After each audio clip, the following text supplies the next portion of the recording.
कहानी की शुरुआत में हम एक आदमी को देखते हैं जो एक प्लेन क्रैश होने के बाद समुद्र में फंस गया। तभी उसे अचानक दूर कहीं एक आइलैंड दिखता है और ये जल्दी से जल्दी अपनी बोट लेकर वहां पर चला जाता है और उस आइलैंड में आ जाता है। लेकिन ये आइलैंड पूरा सुनसान था। इसे दूर दूर तक ना ही कोई इंसान दिखाई देता है और ना ही कोई उम्मीद दिखाई देती है। वो मदद के लिए चिल्लाता रहा लेकिन कोई मदद नहीं मिलती है। फिर वो अपने पैर से एक बड़ा सा हेल्प का सिग्नल बनाता है ताकि ऊपर से गुजरते प्लेन उसे देख सके। जिसके बाद उसने अपनी बोट से एक काम चलाऊ कैंप बनाया और ये काफी ज्यादा थक जाता है, इसीलिए उसने सोचा कि कल कुछ और प्लान करेगा। और रात को वो सोने वाला ही होता है तभी उसे अचानक एक गहरी आवाज सुनाई देती है जो बहुत ही खतरनाक आवाज थी। वो जल्दी से अलर्ट हो जाता है। डर के मारे वो बोट का पेंडल हाथ में लेकर पूरी रात जागता रहा। अगली सुबह उसने देखा जो उसने हेल्प का सिग्नल बनाया था वो समुद्र की लहरों ने मिटा दिया है। और वो जल्दी से सूखी लकड़ियों को इकट्ठा करता है और उन लकड़ियों से एक बड़ा हेल्प बनाता है। कुछ ही देर के बाद समुद्र के किनारे पर कुछ कोरियर के पैकेट आ जाते हैं। टॉम एक एक करके सारे कुरियर्स उठा लेता है और सोचता है कि चलो कुछ काम आएंगे। और तभी जंगल से फिर वही आवाज आती है। टॉम फिर से डर जाता है और जोर से चिल्लाता है लेकिन कोई भी जवाब नहीं आता है। लेकिन इस बार वो हिम्मत करके देखने चला जाता है। जैसे ही वो आगे बढ़ता है तो अचानक उसके पास ऊपर से एक नारियल गिरता है। टॉम नारियल को उठाता है और समझ आता है कि ये आवाज किसी और की नहीं बल्कि नारियल की होती है। और टॉम को काफी प्यास भी लग रही थी, इसीलिए उसने नारियल इकट्ठा कर लिए थे।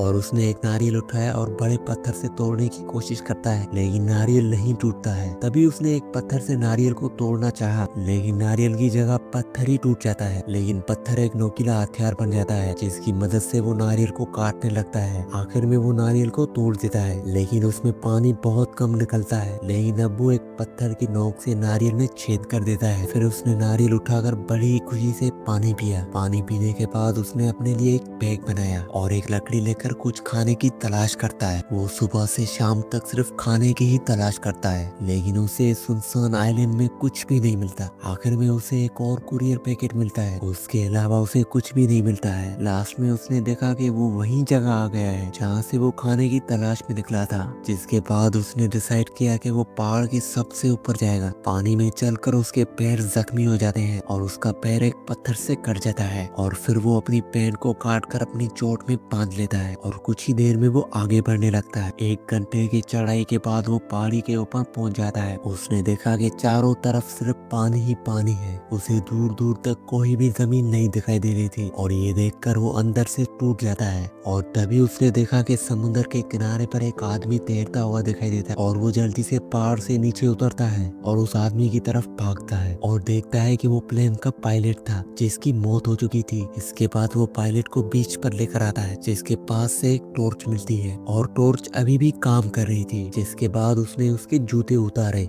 लेकिन वो जूते छोटे थे और फिर वो उन जूतों को मॉडिफाई करके पहन लेता है और उसकी जेब में एक पर्स मिला जिसमें पायलट की फैमिली फोटो मिलती है। वो उसे देखकर बहुत ही इमोशनल हो जाता है। एक खुशहाल फैमिली कभी पूरी नहीं हो पाएगी। फिर उसने सोचा कि वो पायलट की बॉडी को उसी बीच में ही दफनाएगा और उसके पास उसकी फैमिली फोटो भी रख लेता है। जिसके बाद वो पत्थर पर उसका नाम और उसकी उम्र लिख लेता है। ये सब करने पर रात हो जाती है। रात में वो अपने कैंप में लेटता है लेकिन वो उदास और खुद को अकेला महसूस करता है। तभी वहाँ पर उसकी वाइफ की फोटो उसका सहारा बनती है। और वक्त गुजरता रहा लेकिन कोई भी मदद नहीं मिल सकी और धीरे धीरे वो वहाँ की जिंदगी को एडजस्ट करने लगा। और सुबह वो पत्तों से पानी पीने लगता है जो पानी बारिश की बूंदों से इकट्ठा हुआ था। और वो नारियल की मदद से पत्तों का पानी नारियल में जमा करता है और रेत को टॉयलेट की तरह इस्तेमाल करता है। और जब उसे भूख लगती है तो वो समुद्र से मछली पकड़ता है लेकिन कभी कभी काफी मेहनत के बाद भी उसके हाथ में कुछ नहीं आता। इसके बाद रात हो जाती है। रात में जब टॉम को नींद नहीं आ रही थी और वो पानी के बीच में टहलने लगता है और तभी उसकी नजर एक समुद्र में चलती हुई टॉर्च पर पड़ी और वो जल्दी से समझ जाता है कि ये लाइट एक शिप की है। और उसके दिल में एक उम्मीद जाग गई और वो खुशी से आवाज लगाता है। लेकिन जब कोई इशारा नहीं मिला उसे तो उसने अपने पास की लाइट से शिप को इशारा करने की कोशिश की लेकिन तभी उस शिप की लाइट बंद हो जाती है। और उसने हिम्मत करके अपनी बोट की मदद से और उस बोट में बैठकर उसने तेजी से उस शिप के पास जाने की कोशिश करता है। उसकी मेहनत और उसकी उम्मीद के बावजूद उस समुद्र की तेज लहरें उसे आगे बढ़ने नहीं दे रही थी। सुबह से लेकर शाम तक मेहनत करने के बाद उसने सोचा कि वो जरूर अपनी मंजिल तक पहुंचेगा। लेकिन तभी अचानक एक बड़ी सी लहर आई जिसकी वजह से उसकी बोट पानी में डूब गई, जिसकी वजह से वो पानी में गिर गया।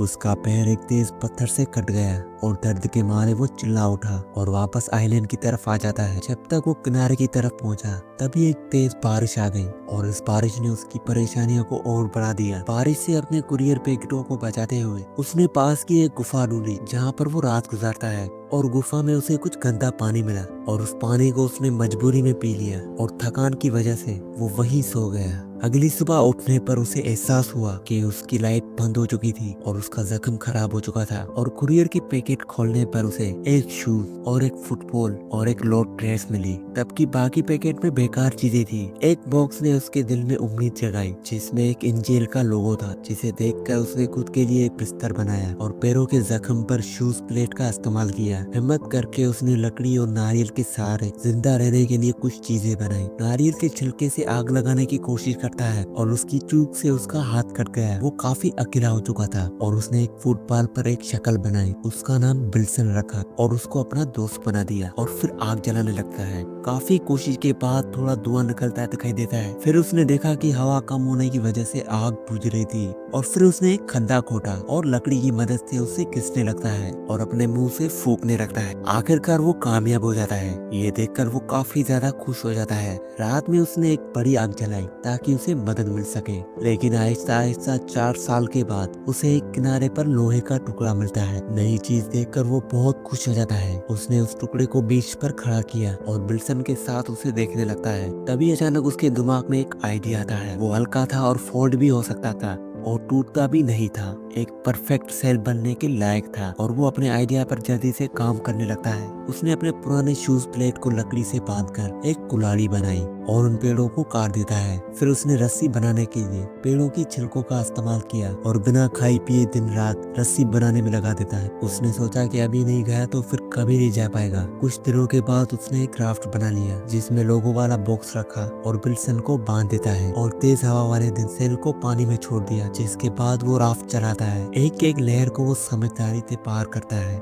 जब भी कोई बड़ी लहर आती तो वो अपने राफ्ट से बोट पर लगा आयरन खोल देता है। राफ्ट काफी मजबूत था, इसीलिए उसकी मदद से वो उस बड़ी सी लहर को पार कर लेता है और शांत समुद्र तक पहुंच गया। जैसे जैसे वो आइलैंड से दूर जाता है वो पीछे देखता रहा जहाँ पर उसने 4 साल गुजारे थे और एक बार फिर से उसके दिल में एक नई उम्मीद आ चुकी थी। उसे भूख लगती थी तो वो समुद्र से मछली पकड़ लेता था, प्यासा होता तो बारिश का पानी इकट्ठा करके पी लेता था। रात में एक बड़ा व्हेल उसके राफ्ट के आसपास घूमता रहता था जैसे कि उसकी सेफ्टी कर रहा हो। लेकिन सब कुछ हमेशा अच्छा नहीं होता है। लेकिन एक रात अचानक एक बड़ा सा तूफान आया, तेज हवाएं चलने लगी और सेल उड़ने लगा। उसने डरते हुए राफ्ट को कसकर पकड़ लिया जिससे वो उड़ न जाए। केमिकल हवा की लहरों में उसे अपनी जिंदगी का ख्याल आने लगा और जैसे ही सुबह होती है और वो धीरे धीरे होश में आता है जिसके ऊपर व्हेल ने पानी फेंका। लेकिन जब उसने आसपास देखा तो उसकी सांस ठंडी पड़ गई। उसके साथ ही बिल्सन का कोई अता पता नहीं चल रहा था। उसका दिल धक धक करने लगा और पागलपन की एक लहर उसे घेरने लगी। फिर वो चिल्लाने लगा। उसकी आवाज समुद्र की गहराइयों में खो गई। बिना सोचे समझे उसने पानी में कूदने का फैसला किया। राफ्ट को अपने साथ बांधकर उसने तैरना शुरू किया, लेकिन रस्सी छोटी पड़ गई और थकावट उसके बॉडी में भर गई।